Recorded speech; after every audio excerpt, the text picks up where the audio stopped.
दादा जिवंत असल्याचा पुरावा सापडल्याच्या चर्चा सध्या जोरात सुरू आहेत. 6व्या मृतदेहाबाबत शंका, 8:37 आलेला फोन कॉल आणि त्यानंतर व्हायरल झालेला मेसेज, असे 1-2 नाही तर तब्बल 10 दावे अजित पवारांच्या अपघातावर प्रश्नचिन्ह उभं करत आहेत. 12 जानेवारीचं विलिनीकरण काही लोकांना मान्य नव्हतं आणि त्याच लोकांना अजित पवारही नको होते अशी चर्चा आहे. जर दादांची घाई अंगलट आली नसती तर आज संपूर्ण महाराष्ट्र रस्त्यावर उतरला असता, असंही काहींचं मत आहे.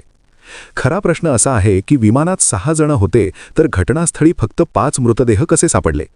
अपघात सकाळी 7:45 वाजता झाल्याचं सांगितलं जातं, पण 8:37 अजित पवार त्यांच्या जुन्या सहकाऱ्याशी फोनवर बोलत होते असा दावा केला जात आहे. तो मेसेज सध्या सोशल मीडियावर व्हायरल होत असून तो थेट घातपाताकडे बोट दाखवतो असं म्हटलं जातं. काही लोकांचा ठाम विश्वास आहे की अजित पवार अजूनही जिवंत असावेत, तर काहींच्या मते हा कोणताही कट नसून एक अपघातच आहे. पण चर्चा, शंका आणि प्रश्न इतके वाढले आहेत की यावर बोलणं आता गरजेचं बनलं आहे. अजित पवार यांच्या अपघाती निधनानंतर रोज नवे पैलू समोर येत आहेत. राजकारणात क्वचितच एखाद्या घटनेभोवती इतक्या थिअरी मांडल्या जातात, पण अजित पवारांच्या अपघाताबाबत मात्र असंख्य दावे समोर आले आहेत. यातच अमोल मिटकरी यांनी आणखी एक खळबळजनक दावा केला आहे. त्यांच्या म्हणण्यानुसार अजित पवार ज्या विमानात होते त्या विमानातून अपघाताच्या आधी कुणीतरी 6वी व्यक्ती उडी मारण्याचा प्रयत्न करत होती. हा दावा त्यांनी सोशल मीडियावरून केला आहे. इतक्या शंका उपस्थित होत असताना सरकारकडून अजित पवारांच्या अपघाताच्या तपासाबाबत अजूनही कोणतीही स्पष्ट आणि अधिकृत माहिती देण्यात आलेली नाही. गेल्या काही दिवसात समोर आलेले वेगवेगळे दावे, विसंगत विधानं आणि तांत्रिक प्रश्न यामुळे हे प्रकरण आता एक गूढ बनत चाललं आहे. अजित पवार यांच्या निधनानंतर आत्तापर्यंत नेमके कोणकोणते दावे करण्यात आले ते थोडक्यात समजून घेऊया. सर्वात आधी अपघाताची बातमी समोर येताच काही वृत्तवाहिन्यांनी विमानात 6 जण असल्याचं ब्रेकिंग न्यूज दिलं. त्यानंतर अजित पवार गंभीर जखमी झाल्याचं वृत्तही काही वेळासाठी पसरलं. नंतर काही वेळातच अजित पवार आणि इतर 5 जण अपघातात मृत झाल्याची माहिती समोर आली. सुरुवातीला 6 जण असल्याचं सांगितलं जात असताना प्रत्यक्षात मात्र 5च मृतदेह सापडले.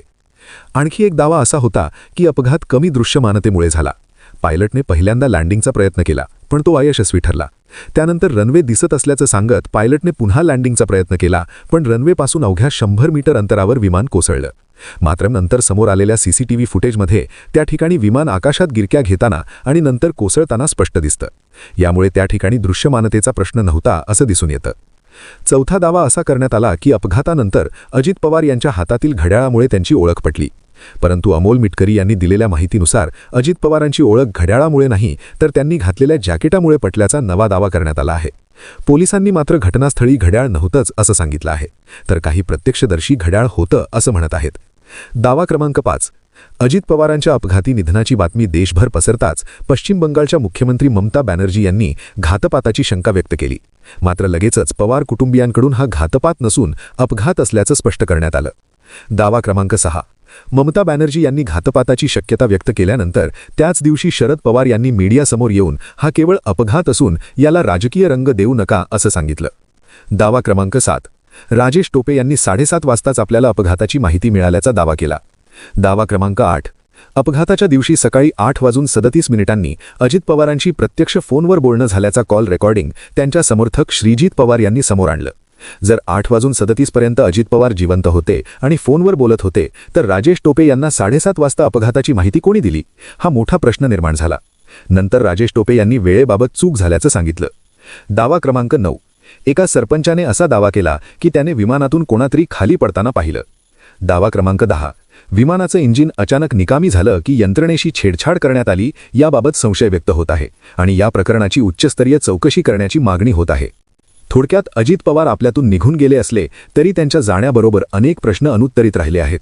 अजित पवार आज जिवंत असते तर कदाचित या सगळ्या कोड्यांची उत्तरं त्यांनी स्वतः दिली असती, पण त्यांच्या निधनानंतर सुरू असलेले दावे, प्रतिदावे आणि चर्चा सामान्य माणसांच्या मनात अधिकच संभ्रम निर्माण करत आहेत. यातूनच प्रश्न उभा राहतो की 12 जानेवारीचं विलिनीकरण नको असलेल्या लोकांनीच अजित पवारांचा घातपात घडवून आणला का? 1-2 नाही तर तब्बल 10 दावे या घातपाताकडे बोट दाखवत आहेत. तर काहींचं म्हणणं आहे की सापडलेली बॉडी ही 6व्या व्यक्तीची होती आणि 6वा व्यक्तीच गायब आहे आणि त्यामुळे अजित पवार कदाचित जिवंत असावेत.